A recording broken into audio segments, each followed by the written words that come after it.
தமிழில் பவணந்தி முனிவர் குறிப்பிட்ட 42 ஓரெழுத்து ஒரு மொழிகளுள் நெடில் எழுத்துக்கள் 40ம் குறில் எழுத்துக்கள் 2ம் அடங்கும். ஆ பசு, ஈ கொடு, ஊ இறைச்சி, ஏ அம்பு, ஐ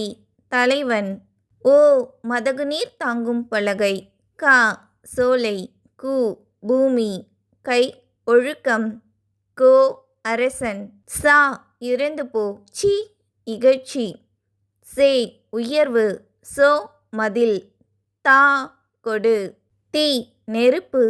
து தூய்மை, தே கடவுள், தை தைத்தல், நா